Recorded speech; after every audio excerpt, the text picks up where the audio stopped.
Bahkan kalau perlu Pak, 300 ayat yang menjadi pemicu hidup dihapuskan dari Al-Quran Indonesia. Lam yakunil ladzina kafaru. Tidaklah mereka orang kafir min ahli kitab. Ahli kitab dimasukkan ke wal musyrikin. Jadi orang kafir ada ahli kitab, ada orang musyrik, namanya kafaru, orang-orang kafir. Itu bikin gaduh itu. Oleh sebab itu saya itu bikin banyak orang marah. Oleh sebab itu saya minta kepolisian itu segera menyelidiki itu.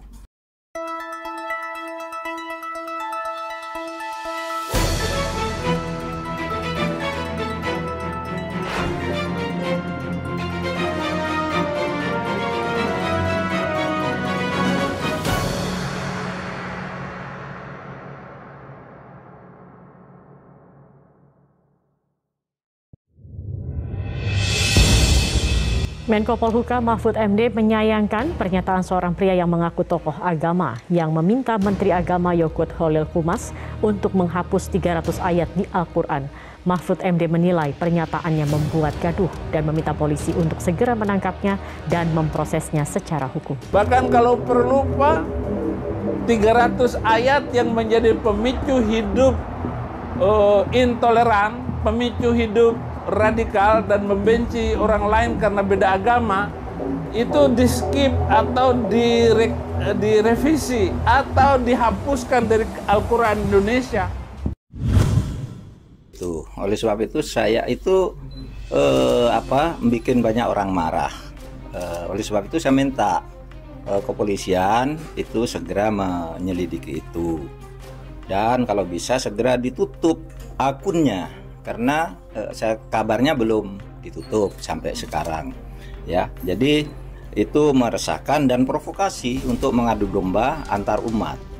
Mari kita jaga kerukunan umat beragama. Kita tidak tidak akan melarang orang berbicara, tetapi jangan memprovokasi hal-hal yang sensitif seperti itu. Dan kalau bisa segera ditutup akunnya, karena kabarnya belum ditutup sampai sekarang ya. Jadi itu meresahkan dan provokasi untuk mengadu domba antar umat.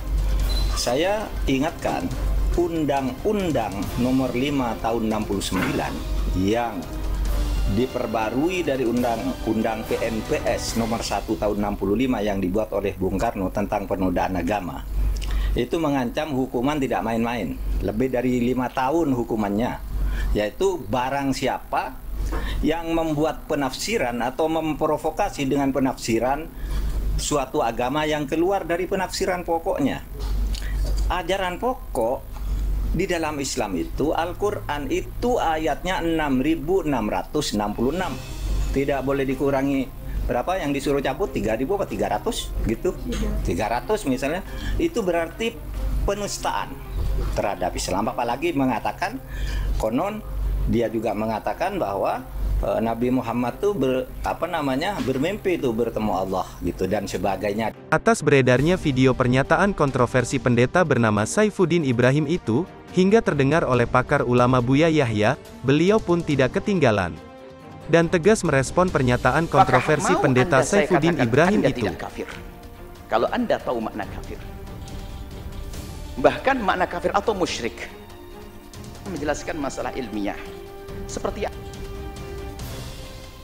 Anda tidak usah khawatir. Kalau Anda nyaci saya, kalau saya sudah saya maafkan, tidak khawatir. Jangan khawatir, saya maafkan. Saya lapang hati. Akan tapi kami tidak ingin ada orang terbiasa caci maki. Ini pun saya akan menjelaskan masalah ini. Nanti bisa saja nanti di sana keluar sesuatu yang salah. Saya akan menjelaskan masalah ilmiah. Seperti apa sih? Apakah betul orang non muslim itu tidak boleh disebut kafir? Kalimat ini kan berat, tidak boleh. Nah ini kalimat tidak boleh ini khususnya seperti di negeri ini. Gini loh ya. Kita akan menjelaskan. Yang pertama, bahwa orang Yahudi dan Nasrani non-Muslim itu, jadi dari segi bahasa Arabnya orang Yahudi dan Nasrani itu disebut dalam Al-Quran istilah kafir. Jadi bukan orang Yahudi dan Nasrani mereka tidak boleh disebut kafir karena Yahudi, ini kalimat salah. Justru karena mereka Yahudi dan Nasrani, mereka itu kafir.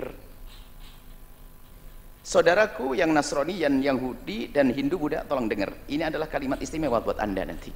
Kalau Anda dengar sampai tuntas, jangan Anda putus. Saudaraku yang Yahudi, saudaraku yang Nasrani, saudaraku yang Hindu, Buddha, ikuti Nabi Muhammad. Bahkan orang Yahudi, jadi salah, sangat salah kalau mereka tidak bisa kita sebut kafir karena mereka ahli kitab. Sangat salah, kenapa? Al-Quran sendiri yang menjelaskan. Ayat yang anak kecil sudah hafal.